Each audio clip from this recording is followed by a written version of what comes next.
Make sure that you take care of those Babylonians who killed all your friends and family, who are living in your father's house in Jerusalem, who are eating from the vineyard that your great-grandfathers planted for you. And you're starting over in a place that's not your home, being oppressed by evil people who killed your family.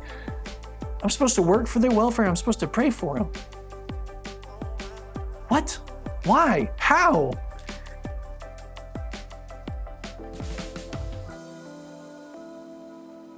As we've talked about lots of different times that the Israelites were exiled, I want us to spend the majority of our time today in Jeremiah 29. I'm just going to go ahead and read through all of this for us, then we'll kind of break it down into some pieces. These are the words of the letter that Jeremiah the prophet sent from Jerusalem to the surviving elders of the exiles, to the priests, the prophets, and all the people whom Nebuchadnezzar had taken into exile from Jerusalem to Babylon. So that sets your scene for you, right? Jeremiah is sending a letter around, not too different from how Peter is sending a letter around, actually, to those who have been scattered during exile. Oh, no, don't do it. So they used to live in Jerusalem. Now they have been scattered throughout the Babylonian Empire.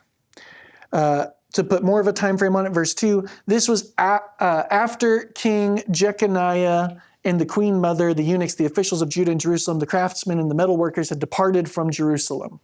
The letter was sent by the hand of Elisha, the son of Shaphan, and Gemariah, the son of Hilkiah, whom Zedekiah, king of Judah, sent to Babylon to Nebuchadnezzar, king of Babylon. And it said, "Thus says the Lord of hosts, the God of Israel, to all the exiles whom I have sent into exile from Jerusalem to Babylon. Build houses and live in them. Plant gardens and eat their produce. Take wives and have sons and daughters. Take wives for your sons and give your daughters in marriage that they may bear sons and daughters. Multiply there and do not decrease." We're going to stop there for a second. His first instruction. So he says, you've been in exile, or you are now in exile. You just got marched away from your home. You're living in different places. He doesn't say fight. He doesn't say hide. He doesn't say assimilate and accept and compromise. He says, build houses and live in them. You're going to be there a while. Plant gardens and eat their produce. You know how long it takes for a vineyard or an orchard or a garden like this to start producing? A couple years. You're starting from scratch. Yeah. You have to cultivate the land that you live in. And your family. Grow your family. Expand. Saying you should get married, have kids. Your kids should have kids. You should have marriages. You should, all of these things. You should have, don't miss this. Give your daughters away in marriage. He's saying celebrate. Don't give up on having celebrations. He's saying, even in exile, live your life. But don't miss how gut-wrenching this is. Because when he says to build houses and to plant gardens, what he's saying is, because you're not going to go back. You're not going to go back to the house that your fathers' built, that your family's lived in for generations. You're not going to go back to the vineyard that they planted, that you have been eating from without having to start over. You've not had to cultivate this from the dirt. These things that your family were promised and given in Israel, you're not going to see them again. You're not going back. Not yet. I'm going to skip and come back here for a second. Look with me, start in verse 8. "For thus says the Lord of hosts, the God of Israel, do not let your prophets and your diviners who are among you deceive you. Do not listen to the dreams that they dream, for it's a lie that they are prophesying to you in my name. I did not send them, declares the Lord." Verse 10. "For thus says the Lord, when 70 years are completed for Babylon, I'll visit you and I will fulfill to you my promise and bring you back to this place." So remember who he's writing to here. He's writing to the surviving elders of the exiles.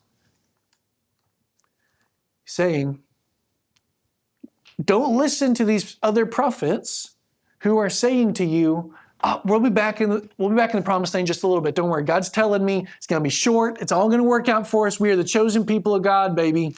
He's saying, no, don't listen to him. God didn't send those people. God sent me. And I'm telling you, you're going to die in exile. You don't have hope in this life. Everything sucks, and it's not changing for you. So you need to build houses and plant gardens. You're going to make your family, you're going to get your kids married and all that stuff. And while you're living your life, verse 7, seek the welfare of the city where I have sent you into exile. Can you even believe this? This exile, the removal of the people from Jerusalem, was not a sweet little peaceful surrender where they sang Kumbaya on the way to their new home. It was an all-out slaughter. It talks about, so this is prophesied in Deuteronomy chapter 28, that if the people of Israel do not keep the covenant of God, this is right before they go into the promised land, if you don't keep the covenant of God, guess what's going to happen? I'm going to send people to crush you so badly that you'll be eating your own children because there's no food in Jerusalem. And you know what it talks about? In the book of 2 Kings. It talks about that the king in Israel is walking around and he hears two women who come to him with something for him to judge, to rule on. They say, well, here's the deal. The Babylonians are outside and they've suffocated our city in a siege so much we can't get food anymore. And so I was just talking to her and I just told her, hey, today we can eat your baby. And then when we get hungry in a week, then we can eat my baby. Okay, so we'll do yours first, then we'll do mine. But we did the first part where we ate my baby, but now she's not going to make good on hers. She's not going to let me eat her baby. That's not fair. King, fix it. And the king just tears his clothes. He just rips out his hair in mourning. In part, because it's the fulfillment of Deuteronomy 28, and he knows that. And in part, because this is horrendously wicked. This is what the Israelites are doing to each other as a result of what the Babylonians have done to them. And then the Babylonians come in and they finish the job. Eviscerate the people of Israel. They walk off into exile in shackles. These people who Jeremiah is writing to, the surviving elders of the exile, the few who made it out, almost certainly watched their loved ones get killed by the Babylonians. Now they're supposed to seek the welfare of the city to which I have sent you? And I'm supposed to pray to the Lord on its behalf? Are you joking me? By being the bigger man. Yeah, God, where is justice? I thought you were good. Exile is not good. It's terrible, and it's broken, and it's disgusting. And God's solution to how to live in exile is to just, life goes on, build houses, plant gardens, have kids, whoop-de-doo. And by the way, while you're doing it, make sure that you take care of those Babylonians who killed all your friends and family, who are living in your father's house in Jerusalem, who are eating from the vineyard that your great-grandfathers planted for you. They're playing with your dog, kicking their feet up on your couch, and you're starting over in a place that's not your home, being oppressed by evil people who killed your family. I'm supposed to work for their welfare. I'm supposed to pray for them. What? Why? How?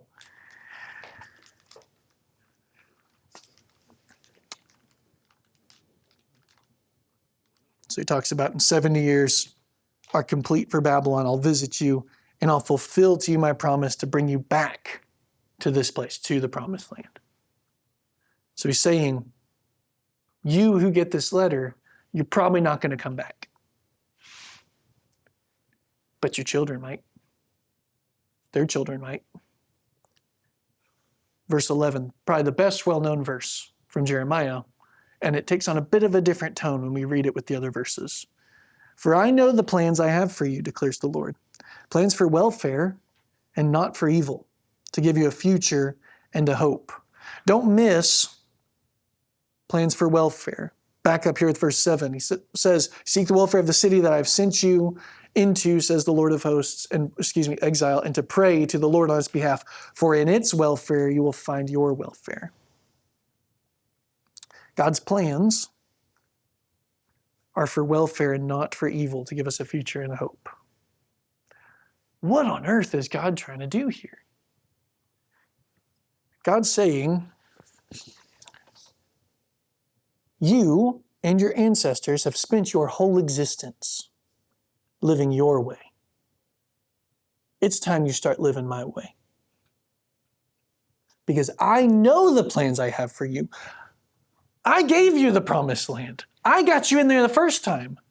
Now you're back in exile, and the people of Israel haven't been exiled since when? Since the desert, after Egypt, when they were going to go into the promised land and they didn't trust God and do it His way. And God said, all right, this generation is going to die and your kids will get to go in. Here we are again. This generation is going to die in exile. But the next generation will get to go back maybe. You will work for the welfare of the city because you are God's people. You will pray to Yahweh while all these other people around you from all sorts of nations at this point, because Babylon didn't just do this to Israel, it did this to every nation they conquered. So you might be sitting next to people from Assyria and from all of these other regions around you, and they're all worshiping their own gods. You're going to worship Yahweh, and you're going to look different from them. How? By working for the welfare of the city and praying for them, because nobody else is going to be doing that. That's God's way. He says, when you do that, when you seek its welfare, you will find your welfare. God's plan is for your welfare, not for your evil. So even though you think this is totally unjust for me to do this, God says, great. Now maybe you'll understand mercy. Great. Maybe now you'll understand grace. You're supposed to feel unjust here because it's never been your job to go get justice. It's always been my job. You trust me to take care of the bad guys. You trust me to take care of evil and brokenness and wickedness in the world. You've been doing it your way. You've been doing a terrible job, thinking you don't need me, which is why you've been running after all these other idols, all these other pleasures, all this life that you want for yourself. Now, you're going to be surrounded by all these other gods, and you're going to see that when you do it God's way, things change. Verse 12. This is right after I'll give you a future and a hope. Then you will call upon me and come to pray to me, and I will hear you. You will seek me and find me when you seek me with all your heart. I'll be found by you, declares the Lord, and I will restore your fortunes and gather you from all the nations and all the places which I have driven you, declares the Lord. And I'll bring you back to the place from which I sent you into exile. So he's writing to these elders. And he's saying, you're going to die in exile as a consequence for your sin and the consequence of all of your ancestors' sins. This is a culmination of generational abandonment of God. You're going to die in exile. And you're going to do the right thing because it's the right thing, because it's living God's way, to work for the welfare of your enemies and to pray for those who persecute you, which are the words of Jesus, by the way. And when you do that, you will find your welfare. And you know what that welfare is? It's not that now I have power and influence in Babylon, and now I'm able to do what we need and put the right laws in place and all that stuff. That's not what the welfare is. He says the future and the hope is that your kids will be so devastatingly broken by living in exile that they will finally fall on their knees and pray to me. That they will seek me and they'll find me in a way that you never did, in a way that your fathers never did, in a way that got you in this mess in the first place. They will turn to you, they'll turn to me, pray to me, seek me, and guess what? They're gonna find me. That's your hope. He says, and then you'll get to go back to the place from which you're exiled. And guess what? That's not the hope. His promise for the future and the hope is not just getting back to the promised land. The hope in the future is that they're finally going to know and love God again. We talk about consequences all the time in our house as parents. Consequences are always meant to teach us to make a better choice next time. Exile is the ultimate consequence. Again, I said in Deuteronomy chapter 8, they were told this would be the consequence if you do not live God's way. And it's not to just hurt everybody and to beat everybody down. It's so that they will be forced to turn back to Him.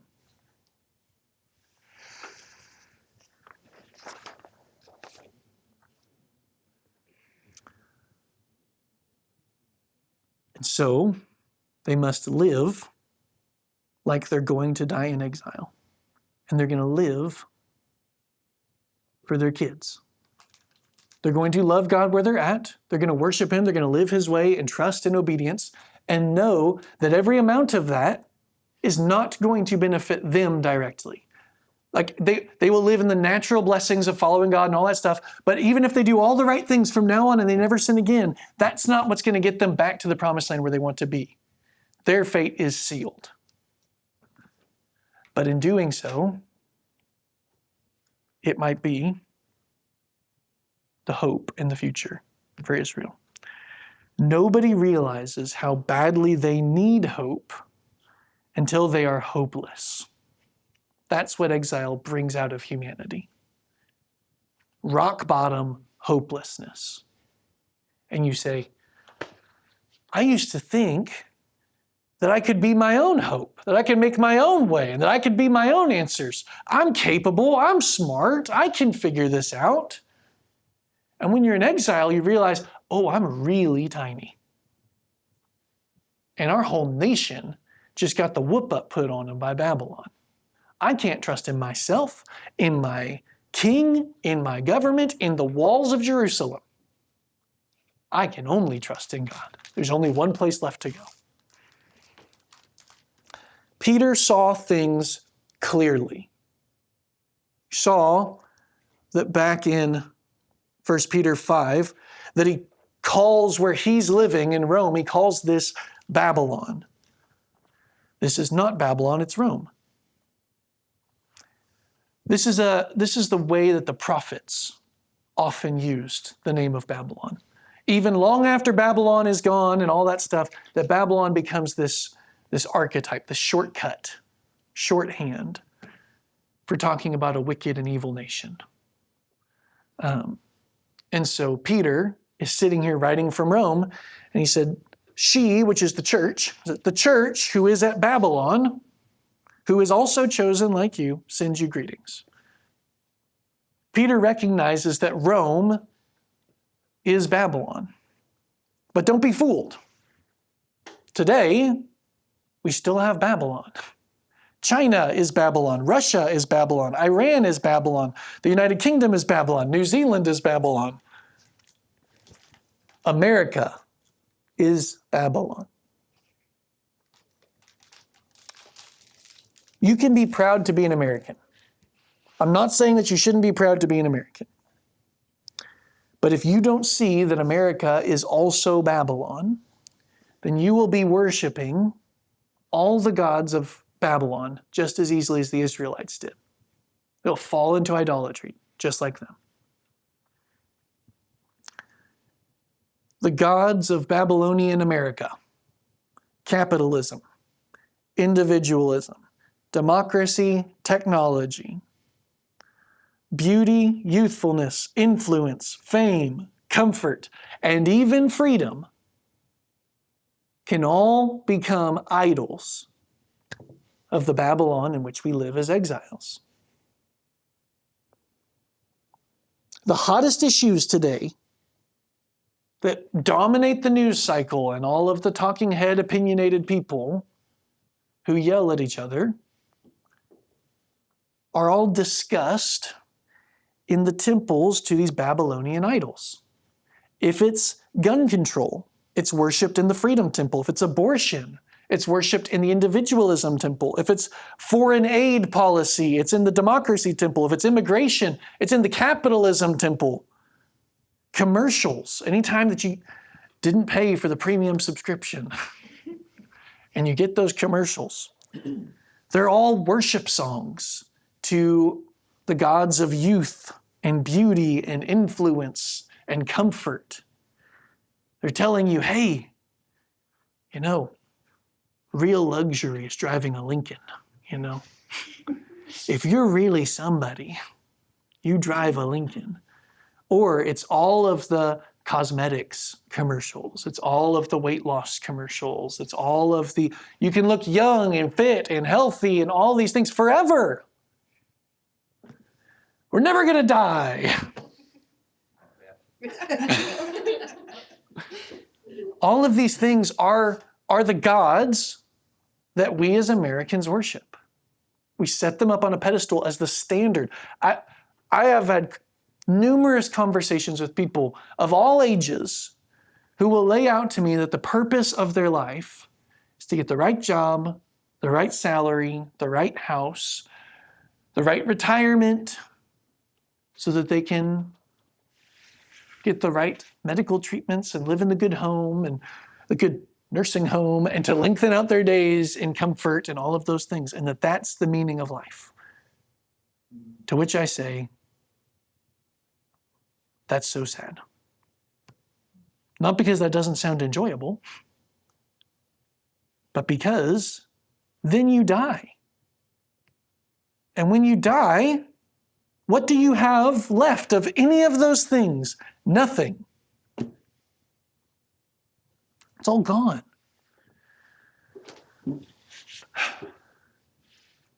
We are living in exile because America is not our home. It's not. Even though we're born here, we live our whole lives here, all of that stuff, it's not our home. And you know how I know that? It's because we're homesick. I experience all the symptoms of being homesick. I think about the first time I moved off to college. And I have a November birthday, so I started school in August. November 1st comes along, and it's birthday time. And I realize there's nobody here to celebrate my birthday. So I went to Little Caesars, I got myself a pizza, and I ate it in my dorm room all by myself. And it was every bit as sad as it sounds. And I was homesick. I am a people person. I loved college and all of it was awesome. And in that moment, all I wanted was to be with family. All I wanted was to have my bed to sleep with and not have my roommate there. I just wanted the comforts and the familiarity of home. But I didn't. And so I felt lonely and I felt isolated. I felt sad. I felt on edge. I felt all of those things that we feel constantly through life. Anytime that there's a death in the family and you go through grief, right? Anytime that you lose a job and you feel panic about, oh my gosh, how am I going to provide?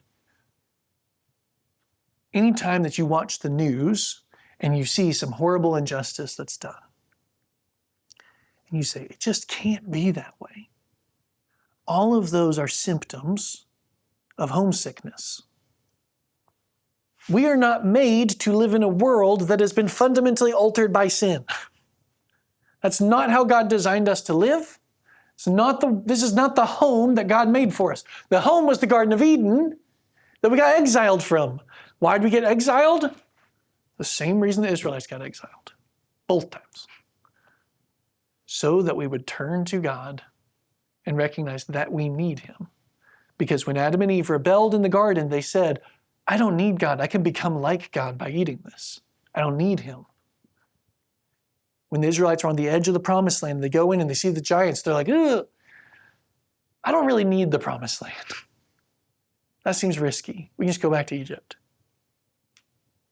When they are worshiping other gods before the Babylonians come to exile them, They're saying, we don't really need God. We've got everything we need. Walls, kings, armies. We're good.